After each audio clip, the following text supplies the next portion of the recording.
पहले हम आपका नाम जानना चाहेंगे। क्या नाम है आपका? हमारा नाम रवि भारती।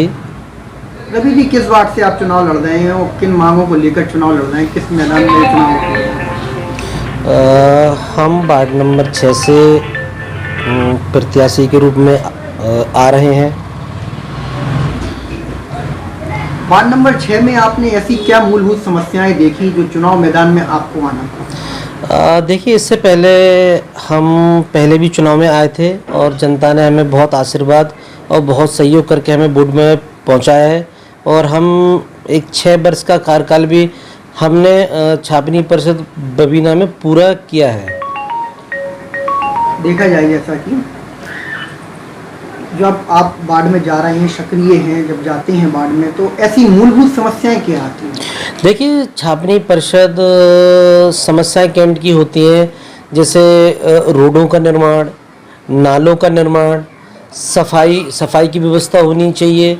जो भी छावनी परिषद बबीना की तरफ से जो भी सुविधा हो सकती थी, हमने उनको पूरी समस्याओं को समाधान कराने के लिए पूरा प्रयास और पूरी समस्याओं को हमने लगभग समाप्त की हैं।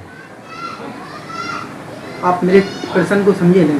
आपके मैं ये कहना चाह रहा हूँ कि आप जब वार्ड में जा रहे हो प्रत्याशी के रूप में और चुनाव मैदान में आप हो, तो ऐसी मूलभूत समस्या क्या देख रहे हैं आप वार्ड में जो चुनाव मैदान में आप आ गए?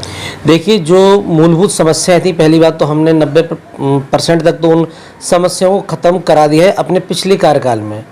देखिए, कैंटोनमेंट में समस्याएं नल, पानी, बिजली, यही समस्याएं होती हैं लोगों की, क्योंकि यही संबंधित डिपार्ट है और यही संबंधित वो काम कर सकते हैं।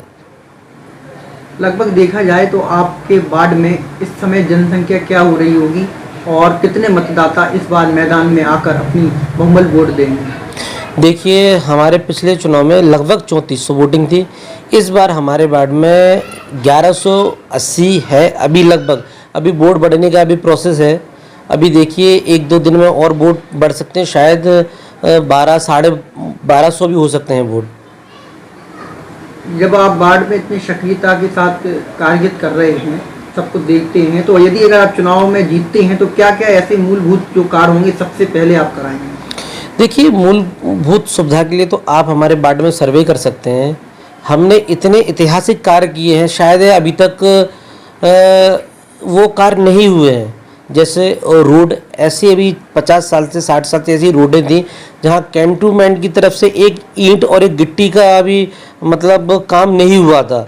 हमने वहाँ रोडें कराई हैं, एपेक्स कराए हैं, सीसी रोड कराई है। हमने बहुत जगह हैंडपम्प कराए हुए हैं, बहुत बड़े बड़े नाले कराए हुए हैं। ऐसे नाले कराए हुए हैं हमने कि जहाँ भविष्य में नाले कभी बने ही नहीं थे, उनका जो गंदा पानी लोगों के घरों में जाता था।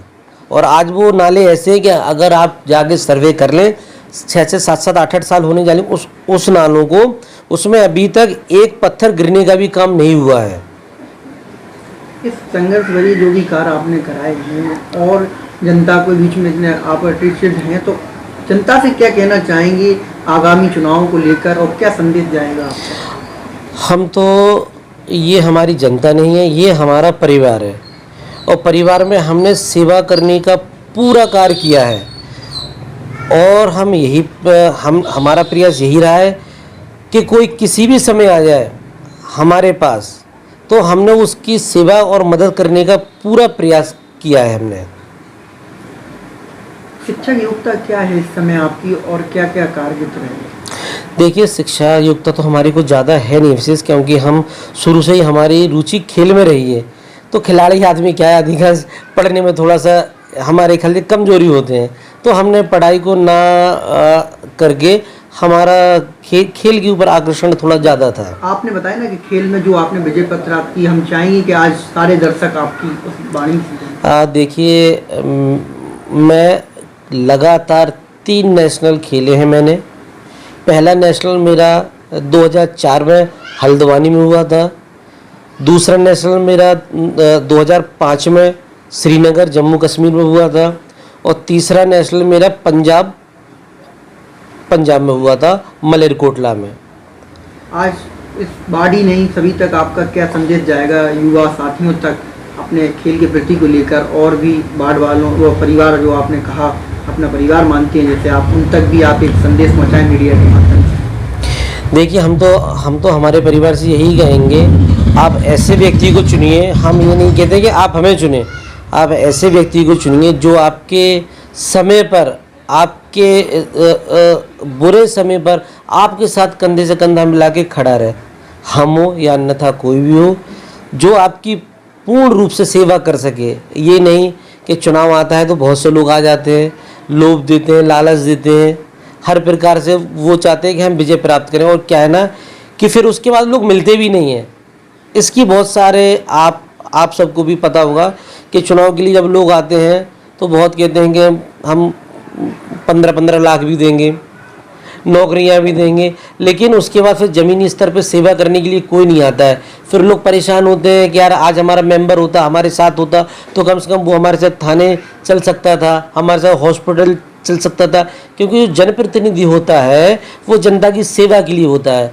हमने आज तक जो भी सेवा की है जनप्रतिनिधि बन के नहीं किए, हमने तो एक सेवादार बन के हमने सेवा की है सभी की।